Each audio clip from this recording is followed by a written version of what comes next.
Chloe, let's not kid ourselves here. Passengers want to feel safe when they see who's in charge, and a woman in that role? It's not exactly comforting, is it? Dave's words hit like a punch to the gut. He leaned back in his chair, arms crossed, like he'd just delivered some undeniable truth. Around the table, a few of the men exchanged glances, some amused, others indifferent. My chest burned, but I forced my hands to stay still, resting in my lap. I wasn't going to give him the satisfaction of seeing me react. My name is Chloe Rivers, and I've been a pilot for 25 years. I'm 43, divorced, and my life has revolved around the sky since I was a teenager. Flying has always been my escape, my freedom. But as a woman in aviation, freedom only gets you so far. No matter how many hours you log or how flawless your record is, people like Dave still look at you and see a liability. That day, when the promotion I'd poured my heart into went to someone who'd barely earned his wings, I knew something had to change.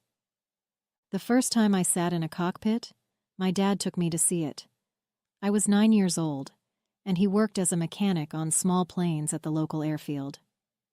"Chloe, you've got to see this," my dad said, his voice filled with pride as he opened the door to a shiny Cessna. I climbed into the pilot's seat, my hands trembling as they brushed over the controls. "Think you could fly one of these someday?" my dad asked, grinning as he leaned against the frame. "Are you kidding? I could fly it right now," I shot back, determined to sound confident even though I was awestruck. He laughed, ruffling my hair. "Big dreams, Chloe. Don't let anyone tell you they're too big." Those words stuck with me, especially when my mom tried to steer me toward something more practical. By the time I was 16, I'd saved every penny from babysitting and part-time jobs to pay for flying lessons. When I finally told my dad about my plan, he put down his coffee and looked at me, serious as ever. "So, you're really going to do this?" my dad asked. "Absolutely," I said, my heart pounding. "It won't be easy, Chloe," he said, leaning back in his chair. "They're going to make you work twice as hard because you're a girl. Are you ready for that?"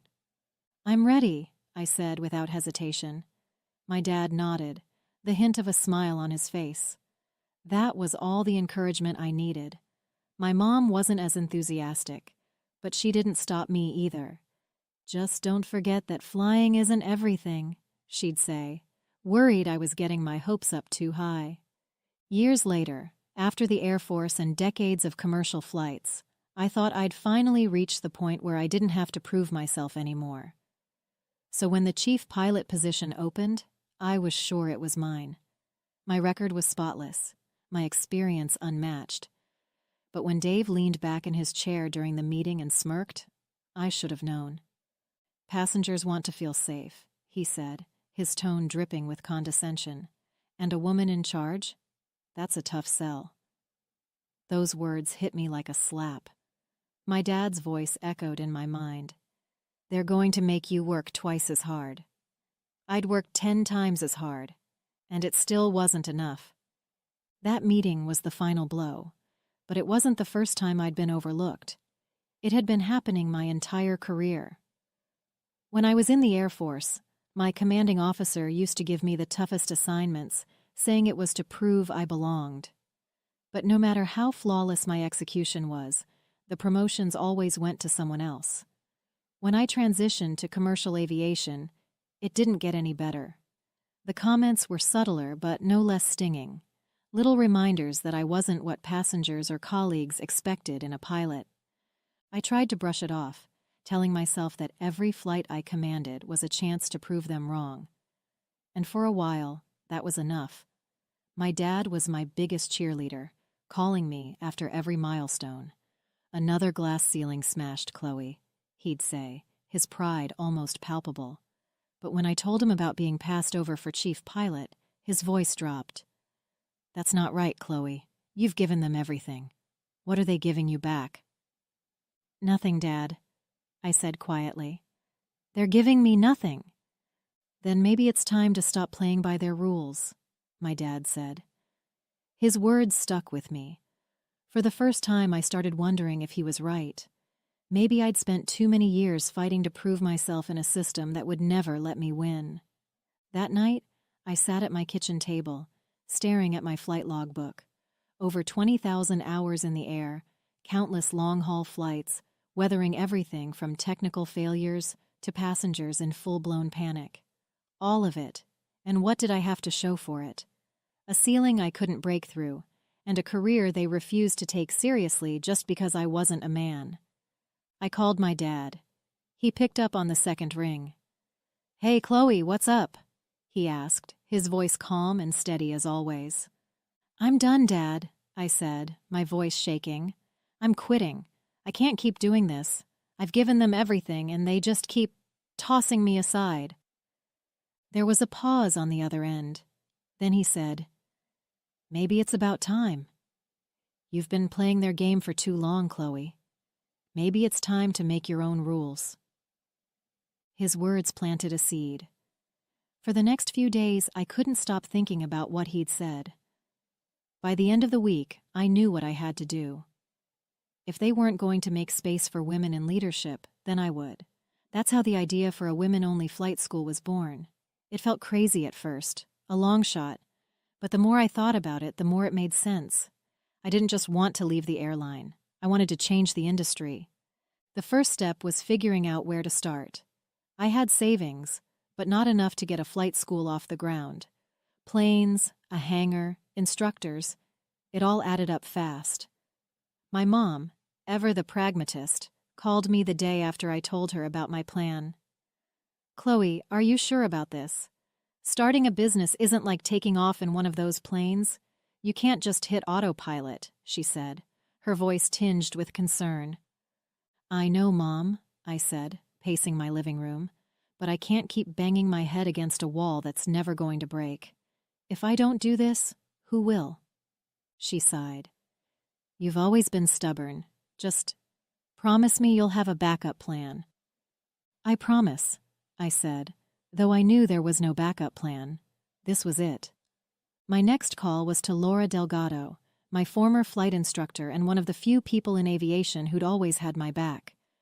When I told her my idea, she didn't hesitate. "Chloe, this is brilliant," she said. "The industry needs this. Let me help." With Laura on board, I felt like I finally had some traction. We spent hours sketching out ideas, looking for locations, and brainstorming how to recruit students. It wasn't glamorous, but for the first time in years, I felt like I was working towards something that mattered. From the start, I knew the school wasn't just about teaching women to fly.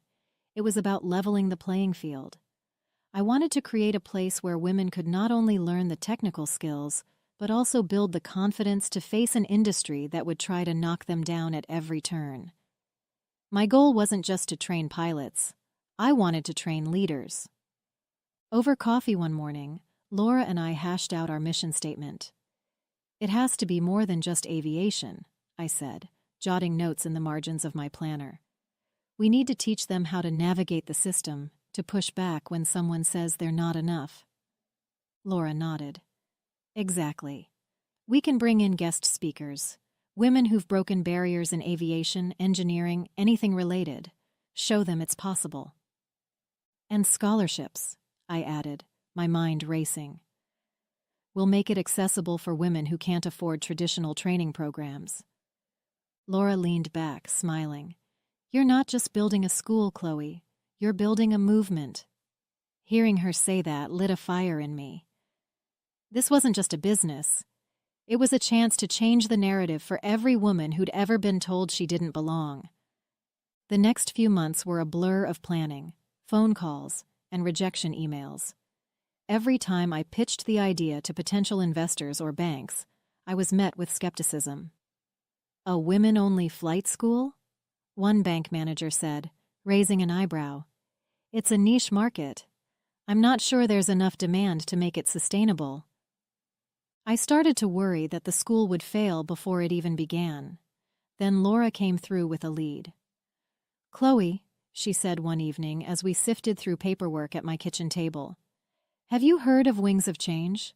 They're a nonprofit that funds aviation initiatives with a focus on diversity.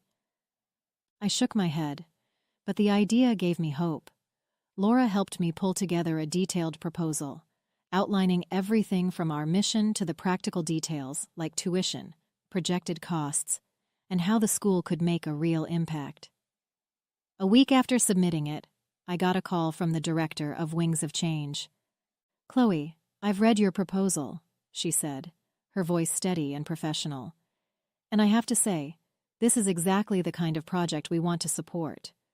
We're prepared to offer you a startup grant to cover your first year." I nearly dropped the phone. "You're serious?" I asked, my voice cracking with disbelief. "Dead serious," she replied.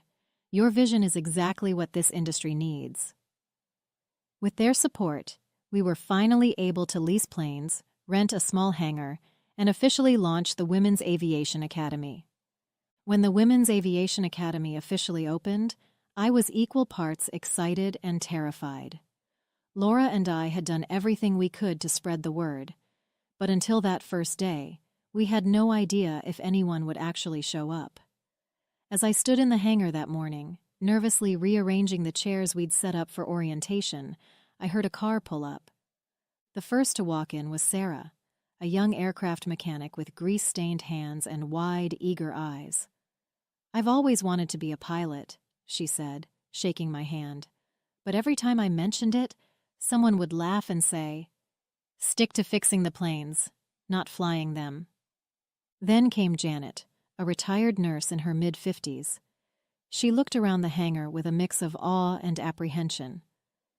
"Flying's been my dream since I was a kid," she said, her voice soft. "But life got in the way, family, work, everything. When I saw your program, I thought, maybe it's not too late." By mid-morning, 5 women were seated in the hangar, each with a unique story but all sharing the same determination. I stood in front of them, trying to keep my emotions in check as I welcomed them to the academy. "You don't just belong here," I told them. "You're the reason this place exists." For the first time in months, I felt like I was exactly where I was meant to be. Months passed, and word about the academy started to spread. At first, it was slow, mostly through social media and local aviation clubs. But then one of our students posted a video of her first solo flight on Instagram, and things took off. More applications started coming in, and soon our tiny classroom of 5 students grew into a bustling program with over 20 women enrolled. It wasn't long before Laura and I realized we couldn't handle everything ourselves. Between teaching classes, handling admin work, and keeping the planes in top shape, we were stretched too thin. "We need more instructors, Chloe," Laura said one evening as we went over the schedule. "We can't do this alone anymore." She was right. The next day we posted a job listing for flight instructors with a clear emphasis. We wanted people who believed in our mission. The responses were incredible. One applicant, Jasmine, was a former military pilot who had left the Air Force to start a family and wanted to return to aviation in a meaningful way. Another, Priya, was a commercial pilot who had grown disillusioned with the corporate side of flying and saw the academy as a chance to give back.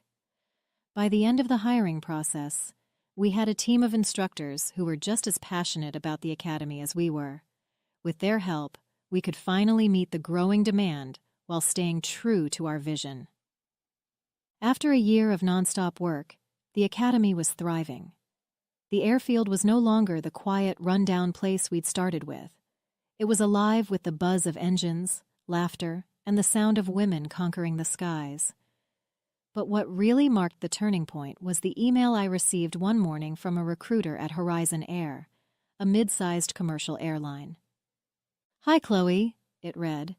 "We've been hearing great things about the Women's Aviation Academy and wanted to know if you have any graduates ready for entry-level positions with us. We're looking for skilled pilots, and your program seems like the perfect place to start."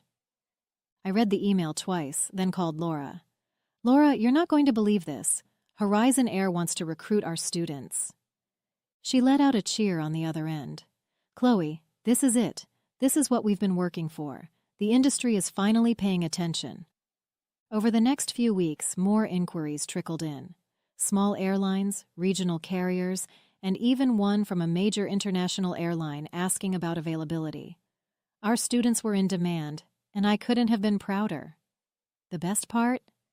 Every time one of them landed a job, it felt like a victory not just for them, but for the mission we'd built together.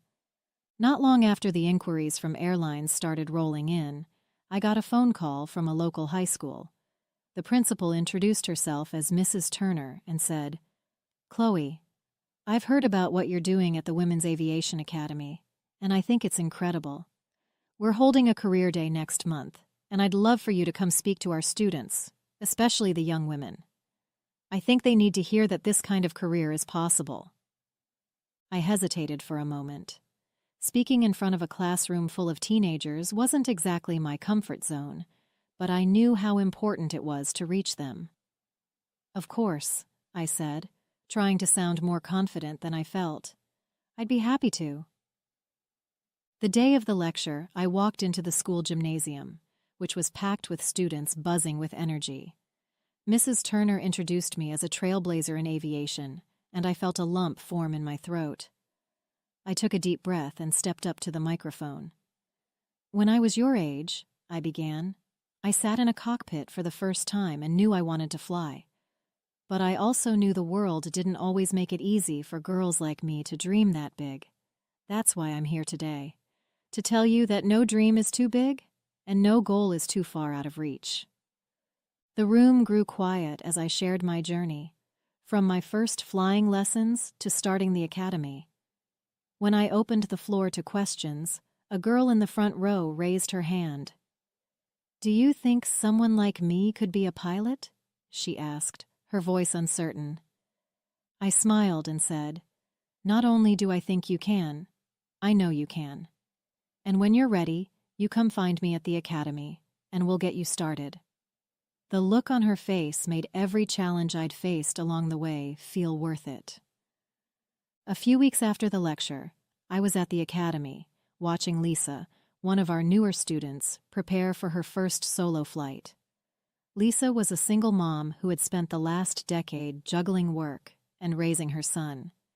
She'd told me once during a break between lessons that flying had always been her dream, but she'd never thought it was something she could actually pursue.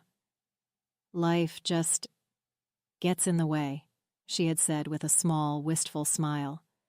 But here she was, strapping into the pilot's seat with the kind of determination that made me stop and watch.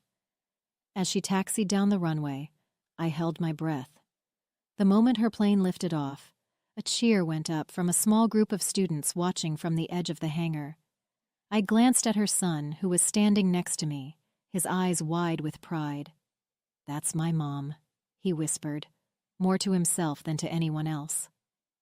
When Lisa landed and stepped out of the cockpit, she looked overwhelmed but radiant. Her son ran to her, wrapping his arms around her waist. "You're amazing, Mom," he said, beaming up at her. Lisa looked over at me, tears glistening in her eyes. "Thank you, Chloe. You've changed my life." Driving home that night, I couldn't stop thinking about her words. For so many years, I had believed that success was measured by titles and promotions.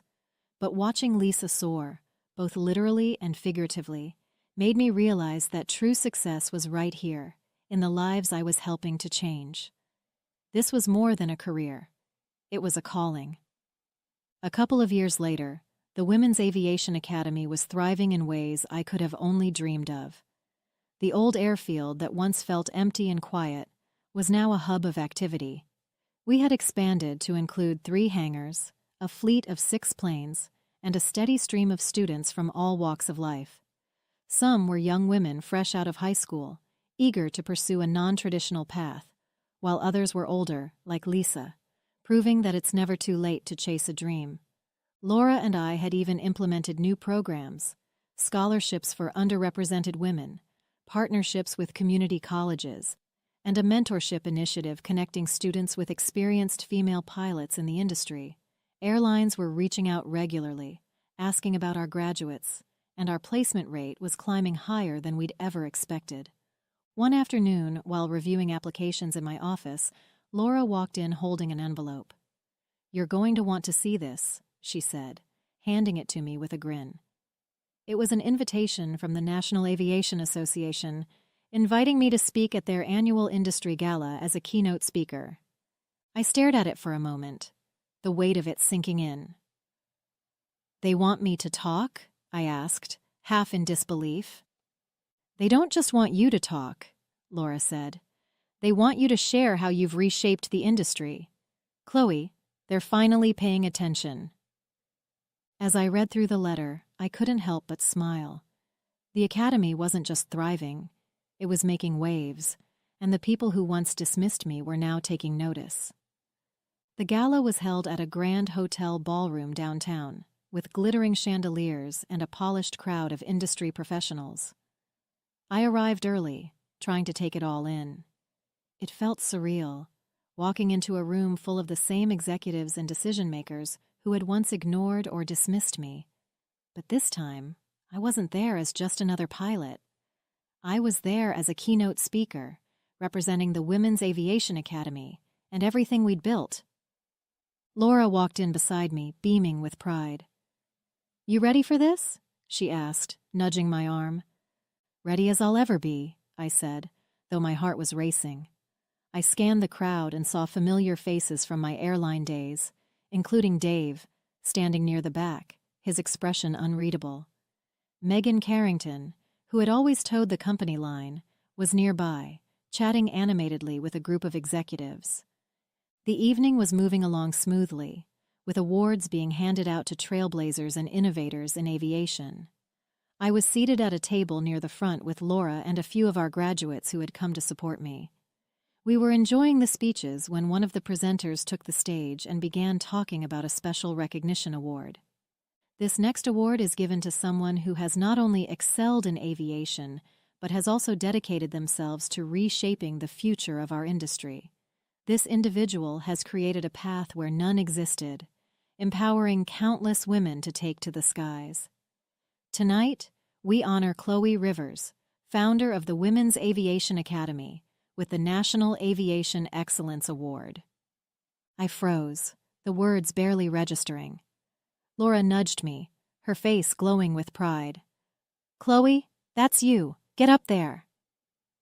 As I made my way to the stage, the applause filled the room, but my heart was pounding for a different reason. Standing at the back of the crowd, arms crossed and visibly uncomfortable, was Dave. The man who had looked me in the eye years ago and told me passengers wouldn't feel safe with a woman in charge. He was here, and he was seeing this. I accepted the award with trembling hands and stepped up to the microphone. "Thank you," I began, my voice steady despite the whirlwind of emotions inside me. I started the Women's Aviation Academy because I was tired of hearing the word no. "No, you're not what we're looking for. No, you don't fit the mold." Tonight, this award isn't just for me. It's for every woman who has ever heard no and decided to keep going anyway. The applause was deafening, but all I could see was Dave, his smirk replaced with an expression I couldn't quite read. For the first time, I felt the scales tip, and it wasn't just a personal victory. It was a vindication for everything I'd fought for. As the gala wound down and people began to filter out of the ballroom, I carried the award in my hands, still trying to process everything. The recognition, the applause, it felt like years of frustration and struggle had finally been validated. Laura had gone ahead to grab the car, leaving me to navigate the crowd alone. That's when I saw him, Dave. He was standing near the exit, a drink in his hand, and for a split second, I considered slipping out unnoticed.